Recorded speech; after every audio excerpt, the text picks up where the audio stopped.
No capítulo 5 do livro Deuses Falsos, nós vemos um outro Deus falso, que é a política. Um mundo possuído, o poder e a glória.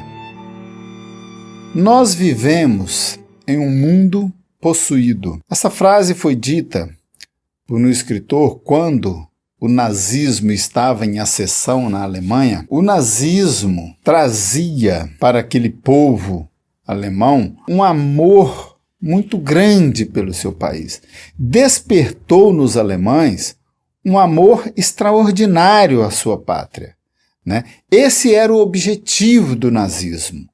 Era o que se apregoava. No entanto, na realidade, o nazismo se tornou um patriotismo demoníaco, destrutivo. E o mesmo aconteceu também nos anos de 1700, se não me engano, 1745, alguma coisa assim, quando da Revolução Francesa. A expectativa que foi alimentada, Robespierre ele era muito influenciador, né? E ele levou o povo francês a uma expectativa gigantesca de liberdade e igualdade. E o povo abraçou essa ideia.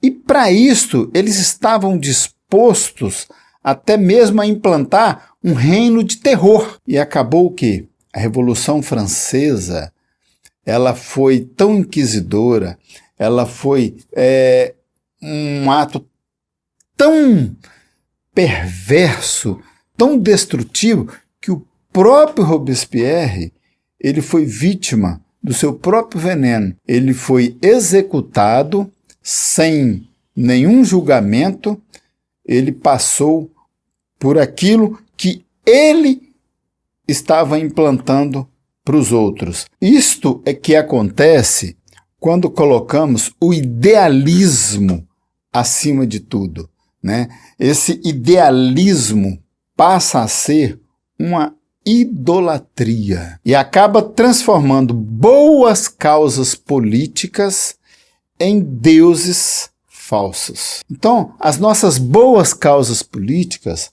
podem se tornar um Deus falso nas nossas vidas.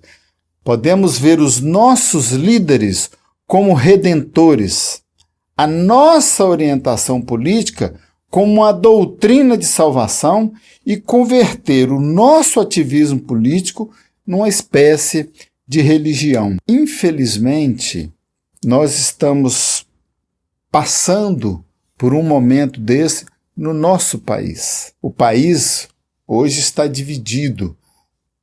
Um lado que pensa de uma forma, de uma ideologia política, e outro lado que pensa de outra forma. E isso acontece até mesmo nas nossas igrejas, né? Então, nós precisamos tomar muito cuidado para não permitir que essas ideologias políticas passem a ser, em nossas vidas, um ídolo. E quais os indicadores que nós podemos ter para perceber quando estamos nos deixando ser dominados por essa idolatria chamada política? Quando nós passamos a deixar que o medo, o pânico e esse ceticismo se torna características em nossas vidas, nós estamos cedendo espaço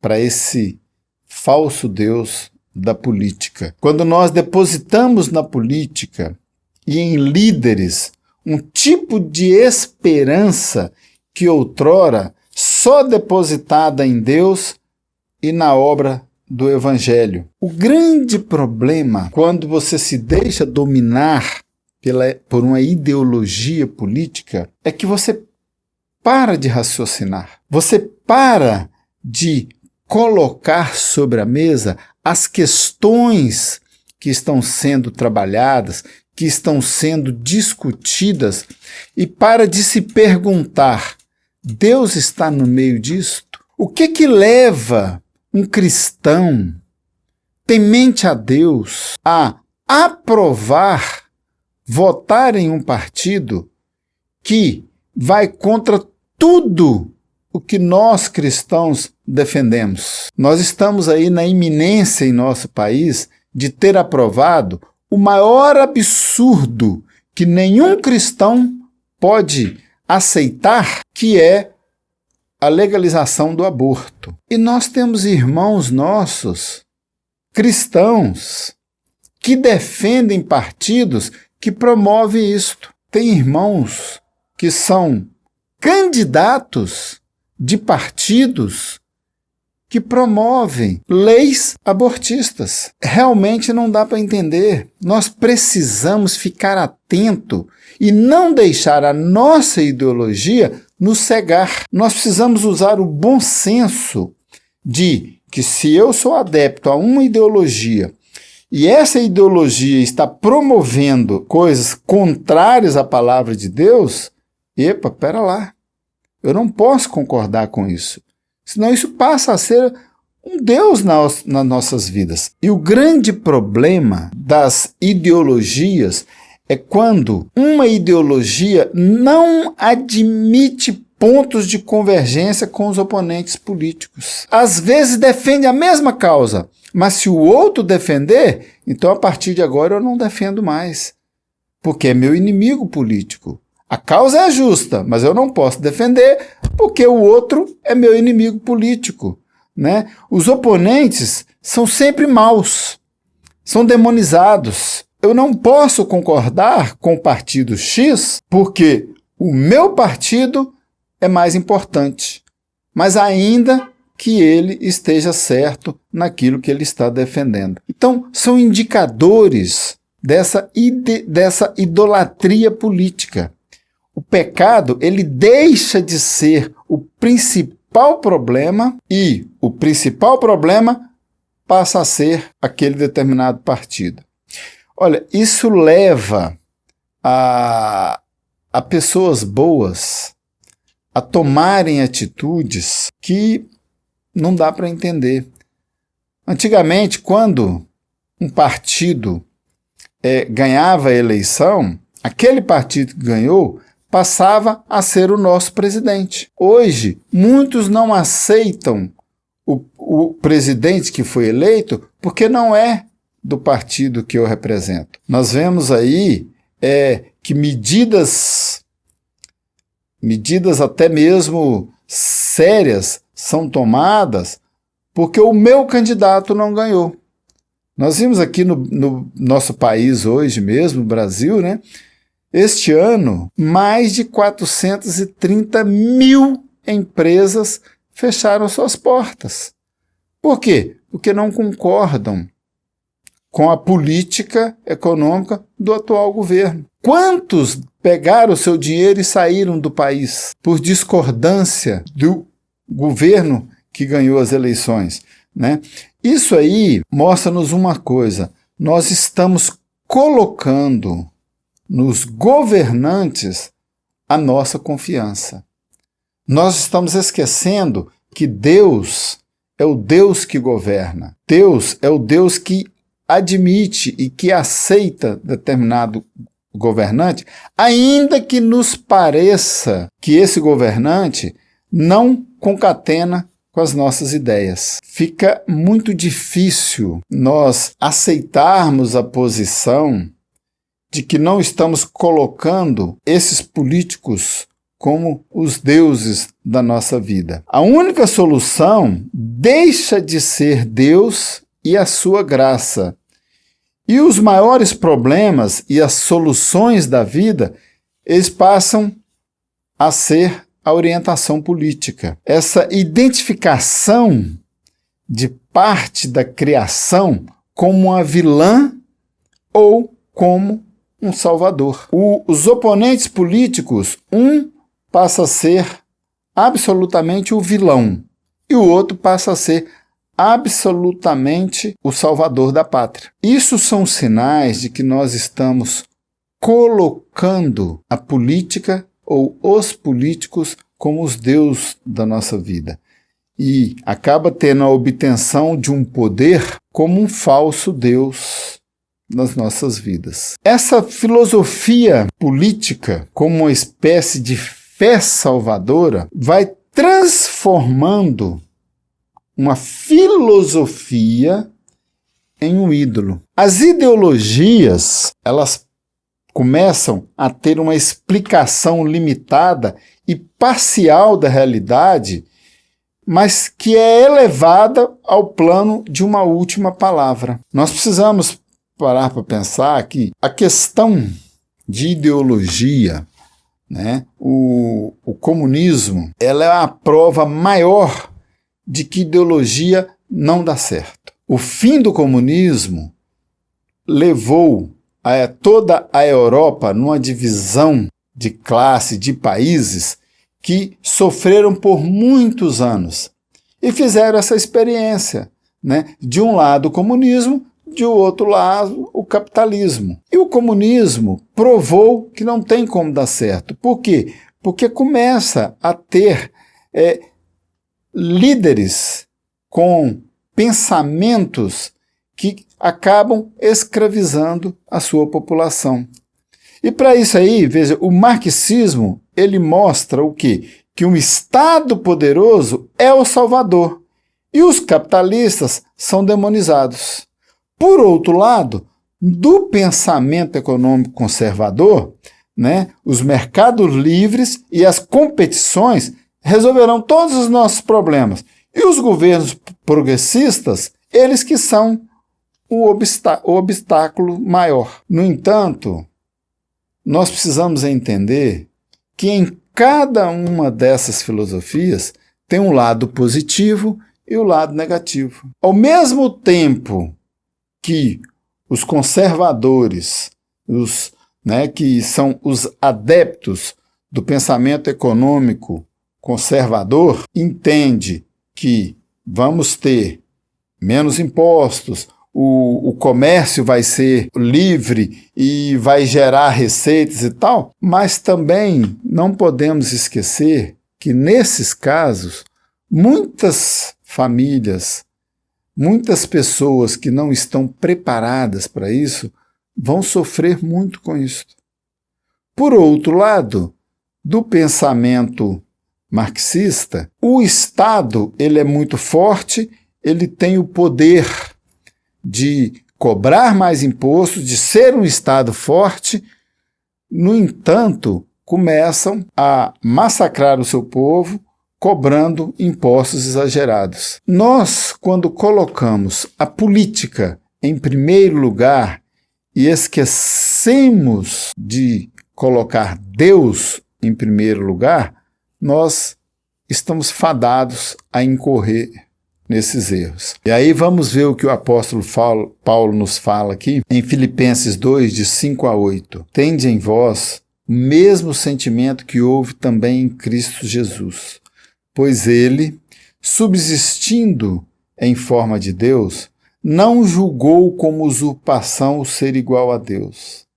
Antes, a si mesmo se esvaziou, assumindo a forma de servo, tornando-se em semelhança de homens, e reconhecido em figura humana, a si mesmo se humilhou, tornando-se obediente até a morte e morte de cruz. Muitas vezes nós temos a ilusão de que nós estamos no controle. E a Bíblia nos relata uma história muito interessante de um rei que tinha muito poder, tinha conquistado tudo o que poderia conquistar, e este rei acabou tendo que se prostrar com o rosto em terra.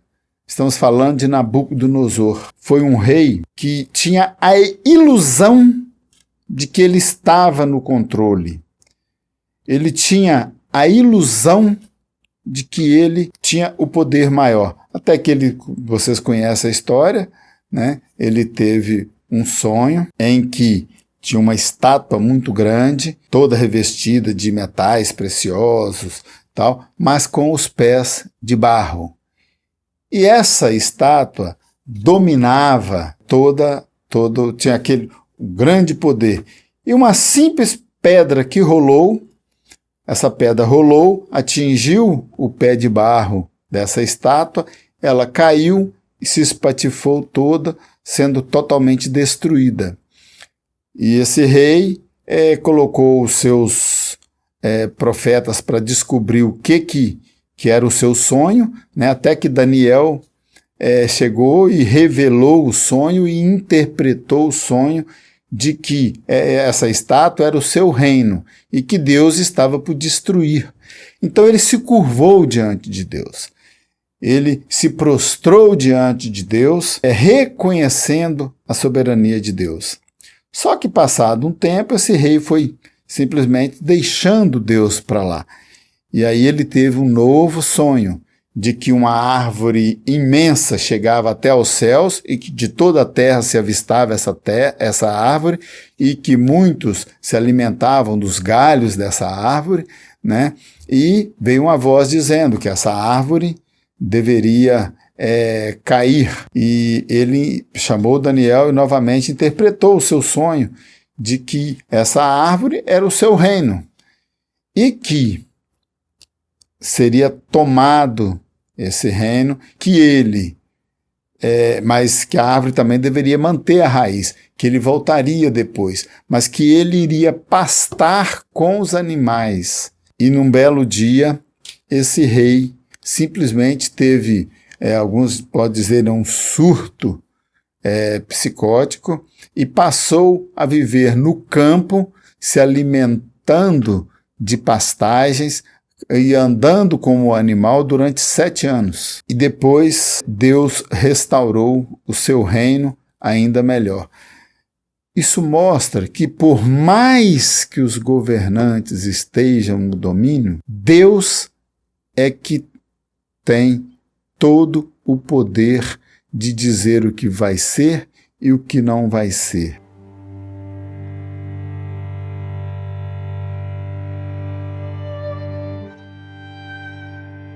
A ilusão de que nós estamos no controle. Nabucodonosor representa muito bem essa ilusão de que nós estamos no controle, porque todo o poder provém de Deus. Romanos 13:1, graça e prestação de contas. Em Coríntios 4:7 diz: por quem é que te faz sobressair? E que tens tu que não tenhas recebido? E se o recebeste, por que te vanglorias? Como se o não tiveras recebido? Os ídolos de poder são ídolos muito profundos. São ídolos que nos dominam sem nem mesmo nós percebermos que estamos sendo dominados por eles. É o caso, como eu te disse, da política. Por trás do medo e da falta de poder tem um senso de impotência muito grande. Então, só se sente bem quando está no poder. E nós podemos perceber isso em pequenas e em triviais maneiras no nosso dia a dia. No âmbito familiar, as máscaras caem. No âmbito familiar, nós nos mostramos para nossas famílias diferentemente daquilo que nós nos mostramos lá fora. É dentro de casa que nós realmente mostramos quem nós verdadeiramente somos. É onde nós sabemos se estamos exercendo ou não o poder vindo de Deus em nossas vidas.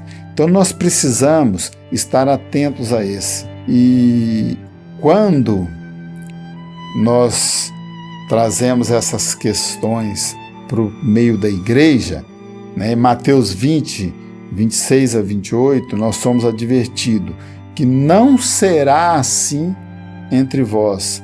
E a Bíblia nos diz que aqueles que querem ser grandes, que sejam servos.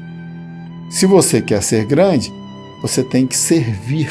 E ainda nos adverte nosso trabalho: tratai os servos com justiça e com equidade. Nós precisamos confiar que Deus tem o controle das nossas vidas, controle de todas as associações, em todas as circunstâncias, tanto na política como na nossa comunidade, tanto na nossa vida espiritual como também na nossa vida, no nosso dia a dia. Não podemos colocar nos nossos políticos, nos nossos governantes, um poder que só Deus tem. Nós precisamos nos preocupar também com isso.